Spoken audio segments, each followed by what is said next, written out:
What is good, love doves?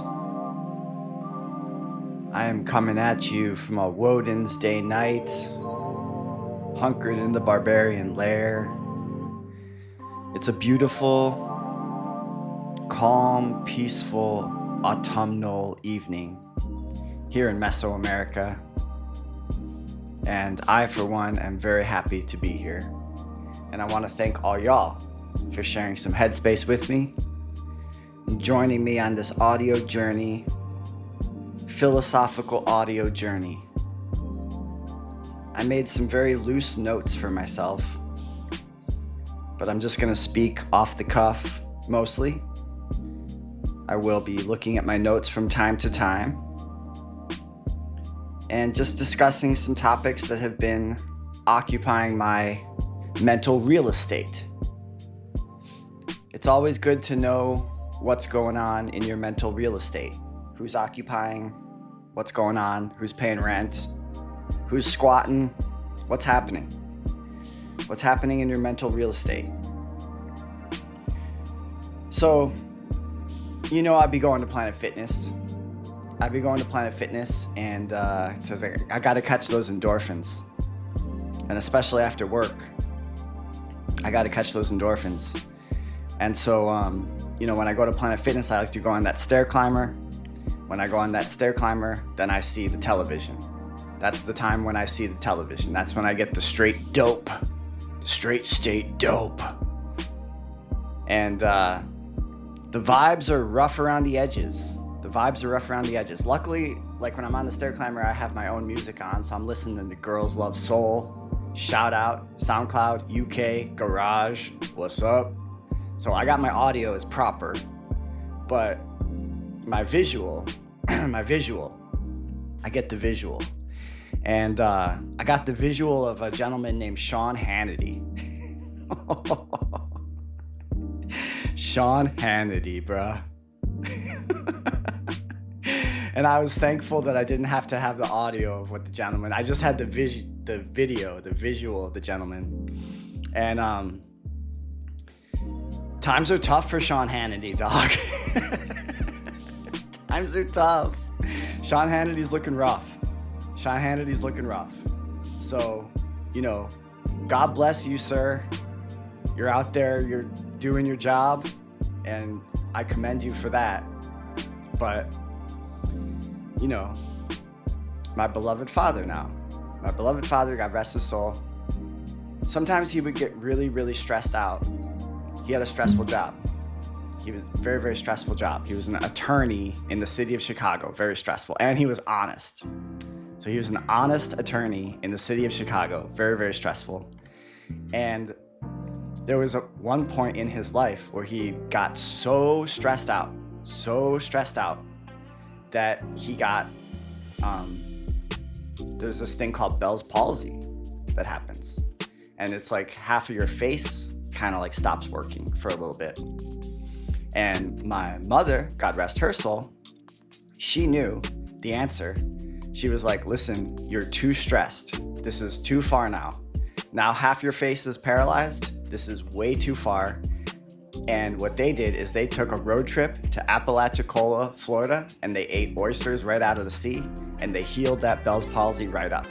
They drove down, because my mom did not like to fly, especially after the TSA started barking orders at people and telling people to take shoes off and put shoes on and put your shoes in between your shoes and stuff, and you never know. And there's dogs running around and stuff. My mom was like, I'm out. She's like, I'm out. So they drove from Chicago to Florida, Apalachicola in the panhandle of Florida, and they ate oysters right out of the sea, and they chilled, and they healed his Bell's palsy. So, listen, my man, Sean Hannity, I think he might need to take a road trip down to Apalachicola, dog.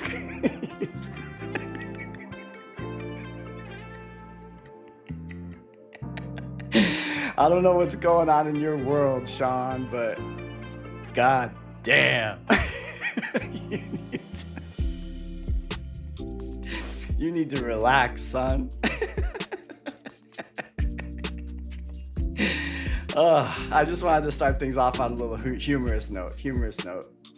Another time I was at the Planet Fitness, and I was friggin' on the stair climber, and I was going through a hard mental state. I was having a difficult mental state. And then what do I see on the television? It's the scene from The Matrix when Morpheus is being tortured psychologically by the agents. And he's got the cables hooked up to his brain, and he's just sweating balls, and he's like, he's hanging tough, Lawrence Fishburne, motherfucker. Like, he's just, Morpheus is hanging tough. And I remember I saw that one time, and I was like, wow, that resonates, and that sucks. That kind of sucks that resonates. The Matrix is all around us. Don't forget it. So, what I wanted to talk today about, I don't know if that syntax was proper. I don't think it was. But what I wanted to talk today, what I wanted to talk about today, there we go, is stress. I wanted to talk about stress and how stress is not necessarily a diablo. Stress is definitely dangerous. Stress is definitely dangerous, and stress is definitely a silent killer. And I started going gray at like 21 because I was drinking too much and too stressed, so I know about stress. Stress is a silent killer for sure, but I don't think it's necessarily a diablito, like pure evil, you know? Because what stress allows, stress is like an opportunity for us. It's an opportunity. And what I mean by that is that in order to grow, and I am a Taoist over here, first and foremost. Well, first and foremost, I'm a sun worshiper, and then I honor free will and consent, and they dance together. Free will and consent dance together. But then after that, I'm a Taoist, and I like that yin-yang. I like to just stare at the yin-yang symbol and just look at it like I'm watching fire, and just like, wow. Shit goes deep. So as a Taoist, I have lots of houseplants because as a Taoist, I know that I'm supposed to observe nature. If I want to learn about life, I have to observe nature. So I like to watch how nature operates, and thus I like to surround myself with living things. When I first moved here like 9 years ago, there was like so few. It was very dry and dusty. And now I have, thanks to my brother-in-law who offered me a really beautiful mesquite tree. Now I got a mesquite tree that's like, actually, it's like 3-4 years old now. Now it's producing some shade because they grow quick. I got bougainvillea. I got little geckos running around and stuff. You know, I got my rock pigeons. I like to surround myself with life. I like to observe nature and see how nature operates. So here's the thing about stress. Stress can be, if you ride it properly, if you harness it properly and you ride it properly, it's actually a blessing because it pressurizes. It pressurizes the situation, and it causes you to grow, and not just grow, but it causes you to do that thing that we humans do so well, adapt. And that's what it's all about. It's all about that adaptation. That's the magic key, the skeleton key of stress is adaptation, which adaptation is just a little tap dance away from evolution. And that's what we're trying to do. That's what I'm trying to do anyway. I'm trying to evolve over here. I am trying to evolve. I love evolving. I love evolution. I love that evolution is a thing that happens all the time. It doesn't ever stop happening. It's not like you hit the pause button on evolution. It's always going on. So think about that for a second. So we're these electrochemical machines, miracle machines, I should add. And we have this thing called evolution that happens. And what's not to say that we are not just constantly evolving all the time, And just like Kevin Garnett said after he won the national championship, anything is possible.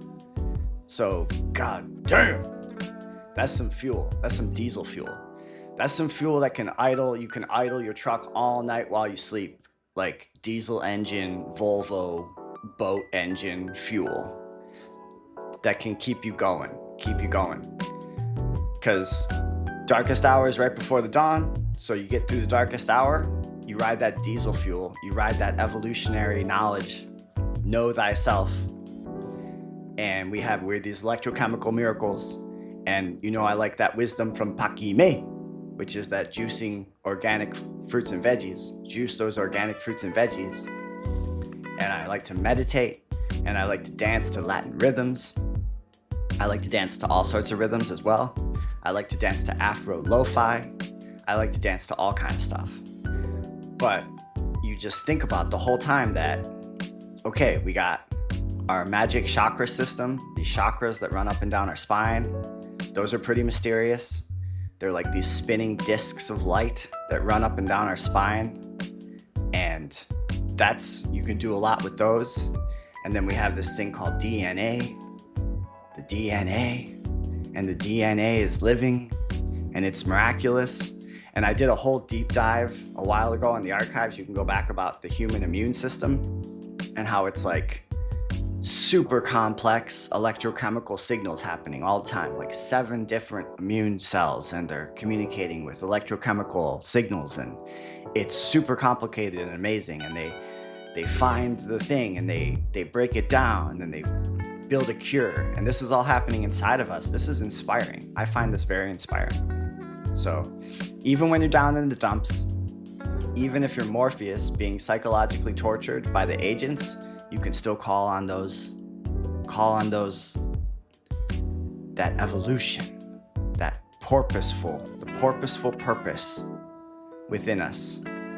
And you summon that water, and you get things serpentine, riverine and serpentine. And you just start riding time. We are riding time, ladies and gentlemen. We are riding time, moment to moment.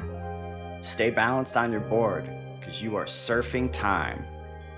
Every decision you make, boom, ripples, bam. It's an amazing thing. It's very beautiful. Seen in that light, life is very beautiful. So, and I'm a big proponent of appreciating the beautiful. When the beautiful happens, when the blissful happens, take a deep breath and appreciate it.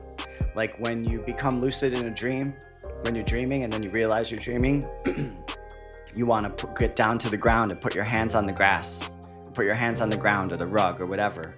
Start feeling around the tactile sensations of the dream. You ground yourself in that dream. We can ground ourselves as well in infinite, continuous, evolutionary living mentality. And I think that's pretty powerful. So that's why I think it's really good to do hard things all the time. Always do hard things. Whether you're doing kettlebell swings, whether you're doing bench press, push-ups, running, stair climber, whether you're learning a new language, learning a new skill, learning a new sport, getting better at paddleboarding, just constantly encouraging yourself to do hard things all the time. And then you get to manage the stress. It's like everything else in life. It's like if the stress starts managing you, you're in a bad way. And then you're going to start going gray at 20, especially if you have a bad drinking problem like I did. So that's not recommended. If the stress is managing you, it's not good. But if you are managing the stress, if you can manage the stress, I think very beautiful possibilities begin to unfurl. And so that's kind of what I wanted to jump on the mic and talk about today. And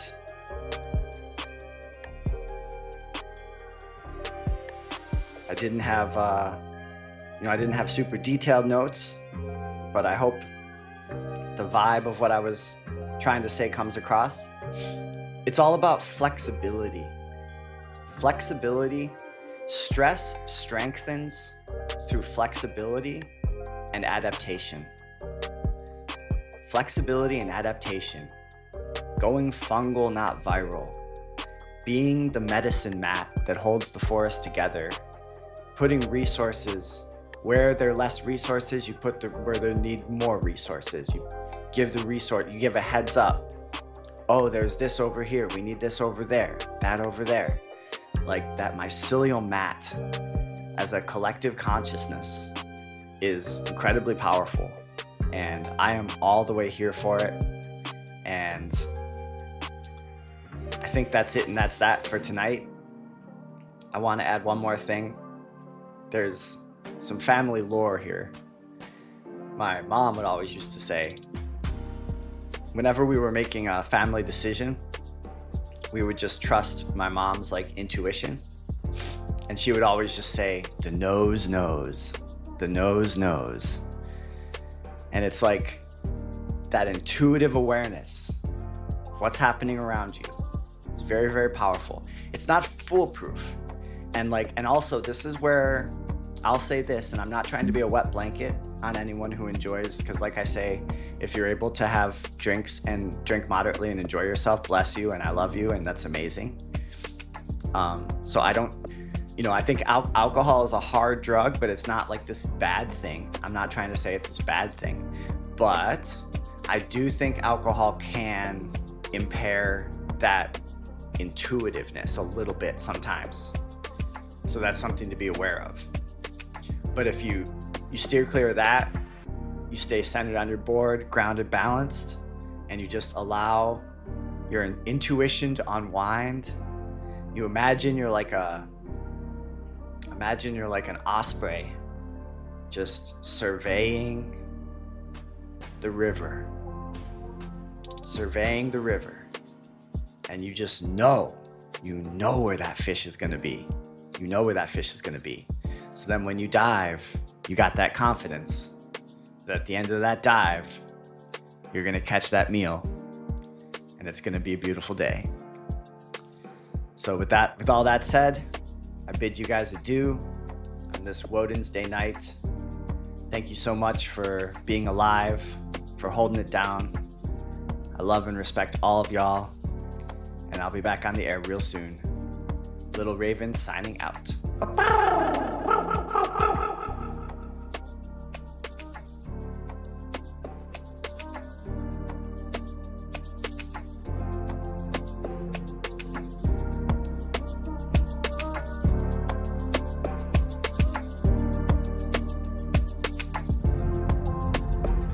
What's up, love doves? You'll have to excuse the ASMR background, but I'm in my car driving home down 17th Avenue. I'm actually passing the copper-topped Arizona Capitol building as we speak, where the sausage gets made.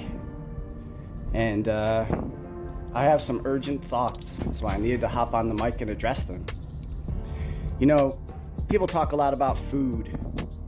Can't hardly watch a sports ball game without every other advertisement shoving food down your eye sockets.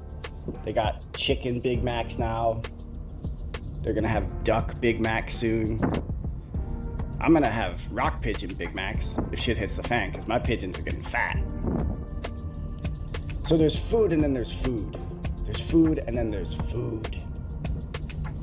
I just got done with a long day's work, and I get hungry. I get real hungry.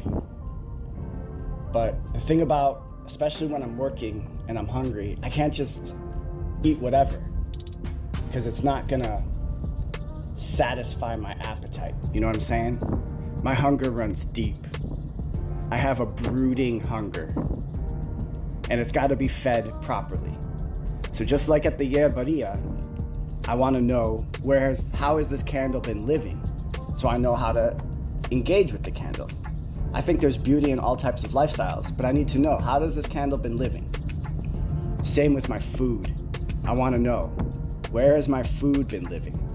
Where has my food been taking its naps? So after work, I'm very lucky in that I live in Great Bird City, Phoenix, Arizona. So thus, some top shelf Mexican food is never too far away. And on Indian school, there is a place I've mentioned before called Tacos Chihuas.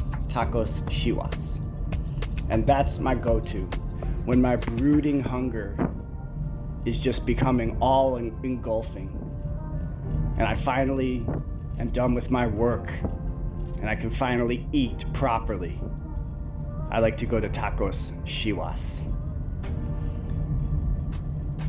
The thing I love, there's many things I love about Tacos Chihuas, but it's the way that they season the meat. And this is something I noticed in Chihuahua. It's the way that they season the meat. All meat is not seasoned equally, that's for damn sure. And the thing about seasoning, especially seasoning meat, is it's very much like a massage. A massage, you gotta go soft sometimes, and then you gotta go hard sometimes. And you gotta know when you're gonna go soft and when you're gonna go hard. With meat and the seasoning, it's incredibly important to know when the light touch is required and when you go hard in the paint, when that spice really needs to get ground in there. And nobody does it better than Tacos Chihuas. So I just had to relay that. It was an urgent point that needed to be addressed. I also found myself, they say in Japan that the people bathe in the forest. So they sit in the forest and just allow the trees to breathe down and they soak up the vibes. I was vibe bathing, waiting for my tacos in Chihuas. They got that music on point. They got the lighting on point. Everything on point. Shout out Tacos Chihuas. Thank you. When a man has a deep, brooding hunger, that's where I go to be satisfied. Gracias a Dios y gracias a dia. Hasta pronto, mi familia de luz. Little Raven signing out.